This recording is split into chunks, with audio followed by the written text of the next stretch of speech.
आज की क्लास में हमने सीखना है कि इस तरह का रिंग कैसे डिज़ाइन किया जाता है। तो उसके लिए हम आते हैं अपने इलस्ट्रेटर पे आते हैं। यहाँ पर इसकी सेटिंग कर लेंगे जो हमारे रूल्स के मुताबिक जो उसकी सेटिंग है।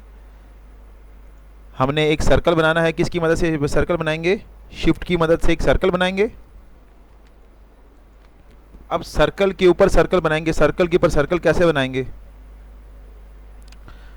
तो क्या करेंगे, यहाँ पर एडिट में जाएंगे, इसे क्या करेंगे, यहाँ से कॉपी करेंगे और इसी को यहाँ पर क्या करेंगे, इसके फ्रंट पर पेस्ट करेंगे। अब इस सर्कल को मैं छोटा या बड़ा किस मदद से करूँगा, कि मक्के से करूँगा ताकि दरमियान में से ये ख़राब ना हो, यानी दरमियान में से ये प्रोपोर्शनल रिसाइज हो। तो इसके लिए हमें क्या करना पड़ेगा, आल्ट और शिफ्ट के बटन को होल्ड करेंगे और इसे छोटा करेंगे।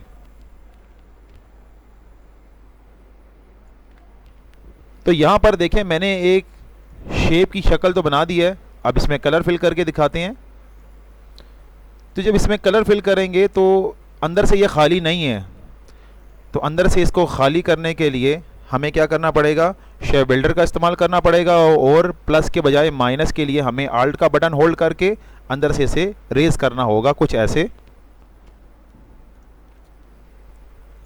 तो इस तरह से हमारे पास एक शेप आ गई जो आपके सामने है। अब हमें इस तरह की 5 शेप्स रिंग्स बनाने हैं।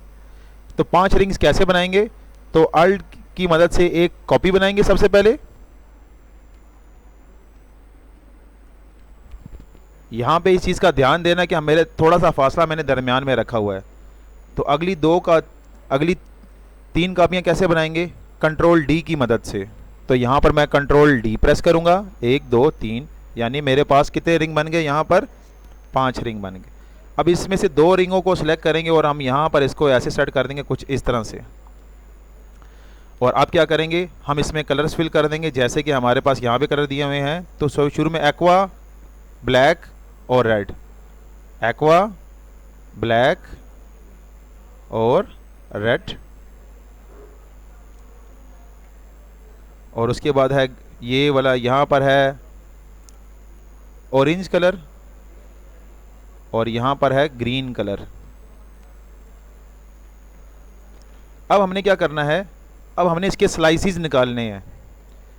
तो आज का जो मेन लेक्चर है यही है कि स्लाइस कैसे अलग किया जाता है। तो शेप बिल्डर का ही 3 रूल्स है शेप बिल्डर्स को यूज़ करने के। पहले में वो ज्वाइन कर देता है, दूसरे में वो उसको हम डिवाइड कर लेते हैं, अलग कर देते हैं, और तीसरे में उसे क्या है, हम इसमें क्या करेंगे आज, अभी इसके क्या करेंगे, हम इसका स्लाइस करेंगे, यानी कि इसके हिस्से काट कर अलग कर देंगे। तो वो कैसे करेंगे, यहाँ पे क्लिक करेंगे शेप बिल्डर पे। तो ना ही आल्ट का बटन, इस दफ़ा आल्ट का बटन होल्ड नहीं करना, सिर्फ इस पर एक दफ़ा क्लिक कर देंगे। तो देखो जो लास्ट कलर सेलेक्ट हुआ होगा शेप बिल्डर वही कलर हर किसी में फिल कर देगा। जब शेप को काट कर अलग करेगा तो वो वाला कलर फिल कर देगा जो आपने लास्ट सेलेक्ट किया होगा। तो बाज़ दफ़ा आपका कोई भी नो कलर होता है तो इसका मतलब ये नहीं कि उसने शेप को रेज कर दिया है, ठीक है। तो अब हमने क्या करेंगे, अब हमने यहाँ पर इसके अंदर कौन सा कलर फिल करेंगे। तो देखो यहाँ पर रेड कलर फिल है, तो इसी की चाल को आपने याद रखना है कि यहाँ पे अगर रेड होगा तो यहाँ पर ग्रीन ही है, समझ आ गया। तो यहाँ पे रेड है और यहाँ पे ग्रीन है, यहाँ पे इसका मतलब ग्रीन नहीं होगा, यहाँ पे ब्लैक होगा, बात समझ आ रही है। और यहाँ पे ग्रीन ही होगा, तो यहाँ पे ग्रीन होगा तो यहाँ पे कौन सा कलर होगा, ठीक है। सॉरी, यहाँ से देख लेते हैं, देखो नजर आया, यहाँ पे ब्लैक है तो इसका मतलब यहाँ पे ब्लैक नहीं होगा, यहाँ पे कौन सा कलर होगा, ऑरेंज। और यहाँ पर कौन सा कलर होगा, यहाँ पर ब्लैक होगा। थोड़ी देर के लिए देखिए मेरी स्क्रीन एक अजीब से कलर की हो गई है, नज़र आ रहा है। इस मोड को बोलते हैं आइसोलेशन मोड। जब गलती से आपसे 3 दफ़ा स्क्रीन पर क्लिक हो जाता है तो आप किस मोड में चले जाते हैं, आइसोलेशन मोड में। इस मोड से बाहर आने का मेथड है कि आप एस्केप के बटन को प्रेस कर दें और आप दोबारा से इस लोगो को बनाते हैं। मेरे ख्याल से यहाँ पर यही कलर चाहिए था हमें, और यहाँ पे हम कौन सा कलर फिल करेंगे, अगर यहाँ पे ब्लैक है तो यहाँ पर आएगा ऑरेंज। और अब हम क्या करेंगे, यहाँ पर इसे